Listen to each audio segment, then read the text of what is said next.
What is up, everybody? Welcome back to another video. Today I'm going to be showing you how to use my Substance material pack in Substance Painter. If you want to get one of my materials for free, make sure to drop the comment Substance on my Instagram on any of my posts, and I'll send you a DM with the link to download it. So the free material that I'm going to be going over now is the denim raw material in my Substance pack. Also have a denim wash as well as a whole bunch of other ones which I'm going to be running through so you can get a kind of an understanding for it. If you want to get the entire pack, it is $10 on my store, so make sure to check that out, or you can just use this free one for any of your designs. So we are here in Substance Painter. I'm going to just drag and drop the free material straight in. So as you can see, I've got it right here. I'm just going to drag and drop it straight into my asset library like so. Import resources tab will pop up, and then it will have smart materials selected already, so you can just say import, and then you can drag and drop this into your layers panel. From here, it's super simple. You can open this up. We have stitching, puckering, some edging,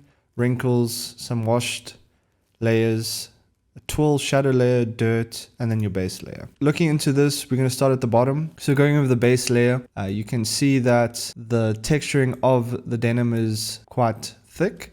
So if you have a smaller material, maybe you want to make it smaller. So we're going to click on this base layer, and then we're going to go up to our property fill, and in tiling, you can just adjust this to whatever you'd like. So I'm going to put it around like a 10.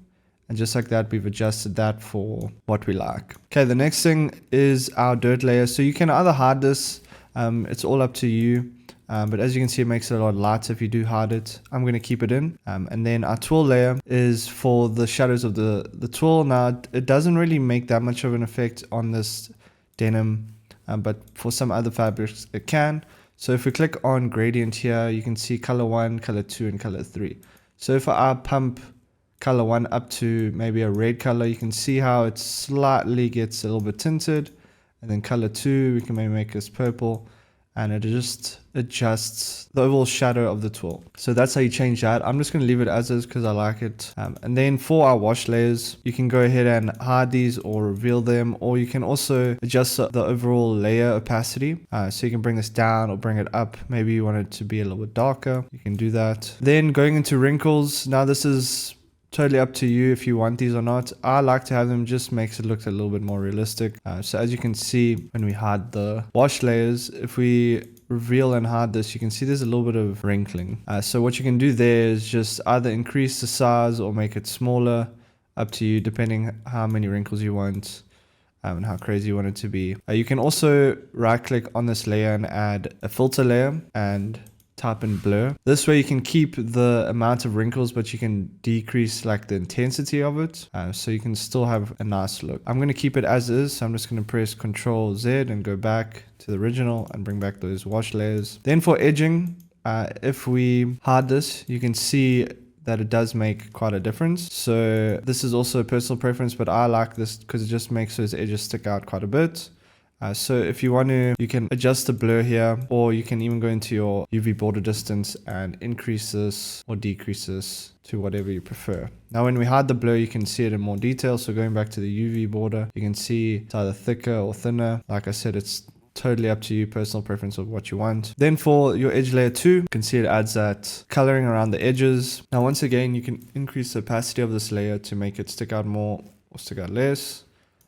Totally up to you. And then for puckering, so this is an interesting one. If you check out my full-length tutorial, you'll see how I use this puckering material. So basically in Clo 3D, you need to export your puckering normals. So there is already normal maps included in here, which aren't correct, because your garment that you import in will be different to this one. So I just want to show you how to do that. Once you have exported your normals, check out my 3-part series on how to do that. It'll be in the first video. You want to go to your base color. You can see here, this is Galaxy Boy Outfit 1 normal. So you want to import your normals into here, and then you want to place your normal over this base layer.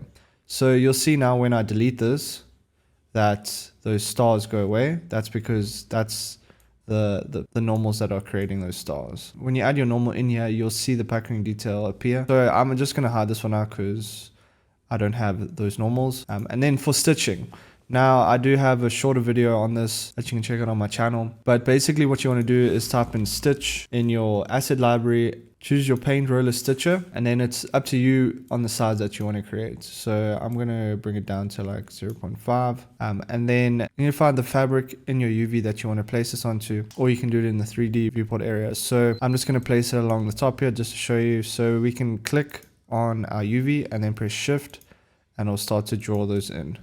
Now, it's really up to you in terms of the size that you want and the spacing. Also, don't forget to turn on in alignment, turn on your UV so that it only draws on the UV and not anywhere else. So that's how you're going to do that. I'm just going to quickly bash this out. Okay, once that's done, your material is pretty much set up, and this is the final render you're going to get in Blender. Now, I'm going to go over some of the other materials included in my Substance pack. Don't forget you can get this one for free. Make sure to comment Substance on any of my Instagram posts, and make sure to follow, and I'll pop you a DM with a link to download it.